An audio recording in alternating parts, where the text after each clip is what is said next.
friend, in this video we are going to discuss about work and wages. Work and wages जो है बहुत ही important topic है competitive के point of से। ये जो पूरा टॉपिक है ये वर्क एंड टाइम से ही रिलेटेड है और मैंने वर्क एंड टाइम की जो वीडियोस है वो अपनी प्लेलिस्ट में डाल दी है।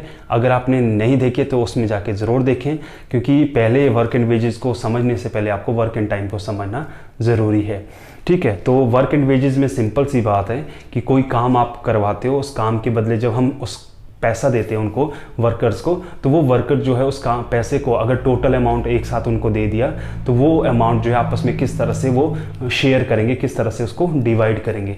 तो ये सारा किस्सा जो है किसके ऊपर डिपेंड करता है। अगर सभी वर्कर की एफिशिएंसी इक्वल है तो वो जो अमाउंट है वो इक्वली आपस में बांटा जाएगा उनके बीच में। अगर एफिशिएंसी उनकी कम ज़्यादा हुई तो जिसकी एफिशिएंसी ज़्यादा होगी उसको जो है उस पैसे का ज़्यादा हिस्सा मिलेगा।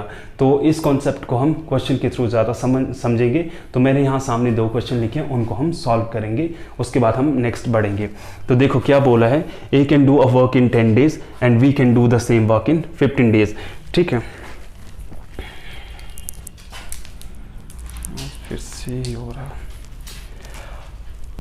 ओके तो इसमें लिखा है A can do a work in 10 days and we can do the same work in 15 days if they work together and wages of work is 15,000, find the share of B.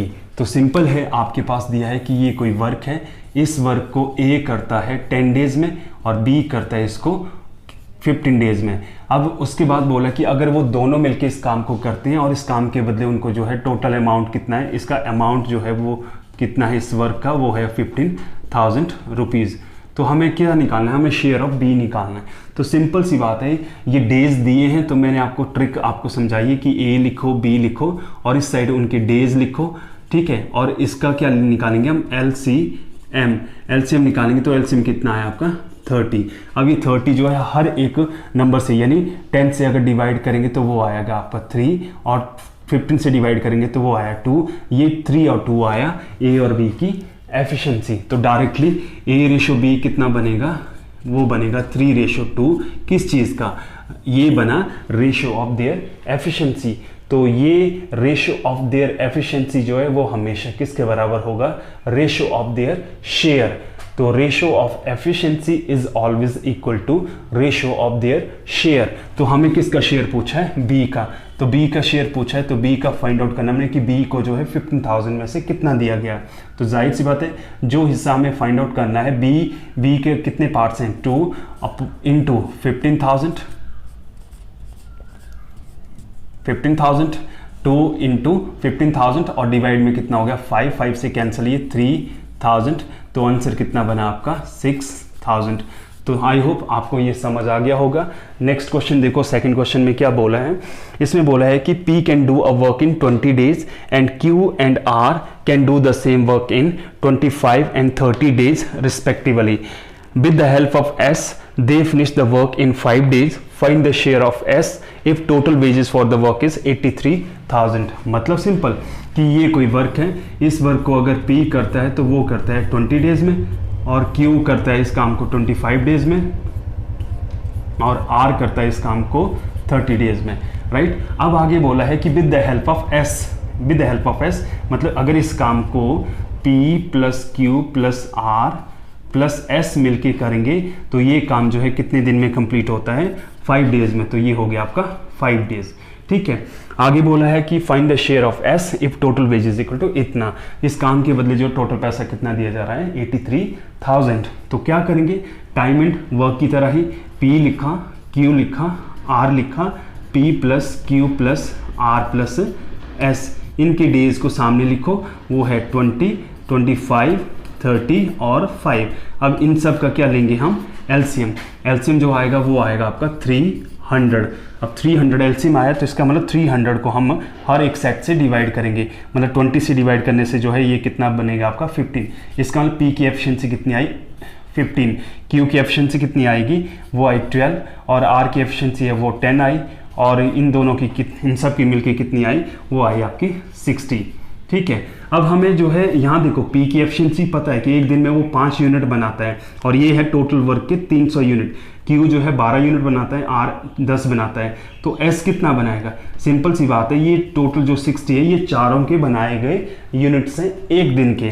तो जाहिर सी बात है 60 में से हम इन तीनों को लेस करेंगे, ठीक है। तो ये ऐड कर दिया आपने, तो वो 25 हो गया, 37 हो गया, तो 60 माइनस इसमें से 37 लेस कर दो, वो बचेगा आपके पास 23। इसका मतलब S की एफिशिएंसी कितनी है? 23। अब इस सिंपल की P ratio, Q ratio, R ratio, S जो है वो कितना है आपका? 15, 12, 10 और 23। ये आई उनकी एफिशिएंसी। क्लियर है यहाँ तक? अब देखो ये एफिशिएंसी जो है एक दिन की भी हो सकती है या पूरे डेज की भी हो सकती है, लेकिन जो रेशो ऑफ एफिशिएंसी है वो हमेशा रेशो ऑफ देयर शेयर होगा। तो हमें S की वैल्यू निकालनी, तो S का शेयर कितना है? वो है 23। तो 23 इंटू 83,000 टोटल है, अपॉन ये सारा ऐड करेंगे, तो ये ऐड करके देखो कितना हुआ आपके पास? 15 हो गया, और ये 35 हो गया, 35 और 12 हो गया, देखो 83,000। इन सब को अब ऐड किया जाएगा क्योंकि ये टोटल है। तो ये हो गया आपका 33, 35, 45, 45 और ये 60 हो गया। इसको कट कर दो, ये हो गया 60। अब उसके बाद नेक्स्ट जो है कैंसिल कर दो, यानी आपका आंसर बनेगा ये upon 6। This will be your answer. थोड़ा सा और छोटा कर सकते आंसर। मैंने आपको 2 क्वेश्चन एक्सप्लेन किए, आई होप सबको समझ आ गए। अब नेक्स्ट 2 क्वेश्चन की तरफ बढ़ते हैं हम। तो देखो इसमें क्या लिखा है कि a man, a women and a girl worked for a same period. ये हुआ कि ये कोई वर्क है, इस वर्क पे जो है मैन और वुमेन और एक गर्ल जो है वो कितने टाइम के लिए काम करने आए? Same period. सेम पीरियड का मतलब ये हुआ कि वो जो है साथ मिलके जो है, हो सकता है वो 10 दिन तक आए, हो सकता है वो 20 दिन तक आए, ठीक है, लेकिन डेज यहाँ पे नहीं दिए हैं। आगे क्या लिखा है?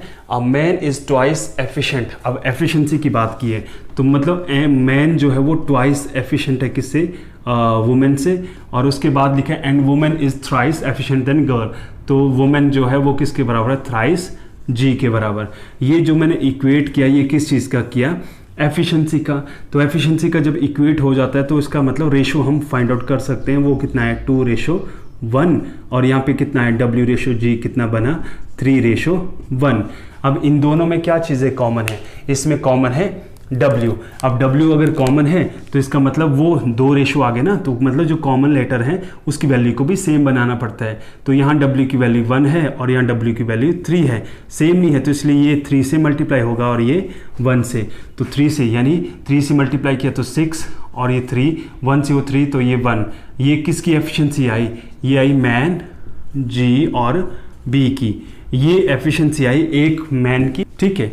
इसका मतलब एक दिन में अगर मान लो चेयर्स बनाने को दी जा रही है उनको, तो वो 10 दिन तक काम कर रहे हैं। तो एक दिन में एक मैन ने जो है 6 चेयर्स बनाई, एक वुमेन ने बनाई 3 और एक गर्ल ने बनाई 1, ठीक है। अब इसका मतलब ये हुआ रेशो ऑफ एफिशिएंसी। तो ratio of efficiency always equal to ratio of their share. तो अब आपको पूछा गया है कि अगर जो काम उनको, जो टास्क उनको दिया गया था उसके बदले उनको पे किया जाएगा 25,000, तो फाइंड क्या करना हमने? Find the sum of share of women and girl. तो गर्ल और वुमेन का जो शेयर है उसका सम कितना है? तो मतलब क्या हुआ? ये रेशो किसका है? ये ratio 1 man, 1 girl and 1 women का। तो हमें वुमेन और गर्ल का निकालना है, तो ये दोनों ऐड हो जाएंगे, तो 4 हो गया, और ये इंटू 25,000, ये 25,000 टोटल है, तो ये भी टोटल हो जाएगा। ये कितना हुआ? 10 से ये कैंसिल, तो ये मल्टीप्लाई कर दो, आंसर हो गया आपका 10,000।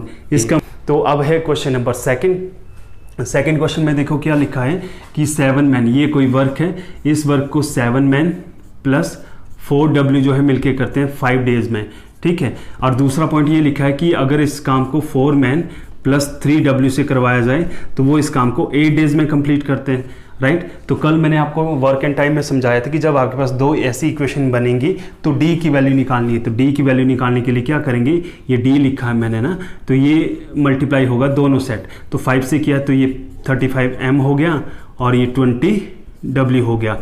अब D की इस साइड तो D बनेगा, तो D की वैल्यू हम यहाँ से भी निकालेंगे, तो ये इक्वेट हो जाएगा, ये 32M प्लस 24W। अब M उधर जाएगा तो 3 m और ये 20 इधर आएगा तो ये हो गया 4w। तो m रेशो w जो बना वो बना आपका 4:3। ये जो रेशो आया किस चीज़ का आया, ये आया एफिशिएंसी का, किसका, एक मैन और एक वुमेन का, ठीक है। लेकिन ये एफिशिएंसी का रेशो किसके बराबर होता है, रेशो क्या मूव करेगा अब देखो ये एफिशिएंसी आ गई, तो एफिशिएंसी का मतलब ये जो वर्क है ये इतने के बराबर है, तो इसका मतलब इस वर्क के यूनिट निकालने पड़ेंगे हमें। तो एक आदमी जो है एक दिन में 4 यूनिट बनाता है, एक वुमेन जो है 3 बनाती है, तो कहीं पे भी भर दो, यहाँ भर दो या वहाँ भर दो, यहाँ पे मैं पुट करता हूँ। तो अगर एक मैन 4 यूनिट बनाता है तो 4 मैन कितने बनाएंगे, 4 मैन 16 बनाएंगे, प्लस एक औरत जो है 3 यूनिट बनाती है तो कितना हो गया, 9 हो गया। तो ये ऐड करके जो है 25 यूनिट्स, ये यूनिट बनाए गए इस ग्रुप के द्वारा एक दिन में। लेकिन उन्होंने वो पूरा टास्क कितने दिन में किया, 8 दिन में। 8 दिन में तो इसका बनाता है एक दिन में, तो 8 दिन में कितने बनाए इन्होंने, 8 दिन में डायरेक्टली 25 × 8 का मतलब हुआ 200 यूनिट। ये 200 यूनिट बन गए। अब इन 200 यूनिट के बदले जो है कितना अमाउंट दिया जाएगा, 42। तो 1 यूनिट की जो वैल्यू है वो कितनी बनेगी आपके पास, 42,000 अपॉन 200, दिस कैंसल, ये 210। इसका मतलब एक यूनिट जो है किसके बराबर है, 210 यूनिट, 10 रुपये के बराबर है। तो एक आदमी एक दिन में 4 यूनिट बनाता है तो उसका शेयर कितना हो गया, 1 मैन का जो शेयर है वो कितना हो गया, वो हो गया आपके पास 4 × 210, 210 वो हो गया आपका 0।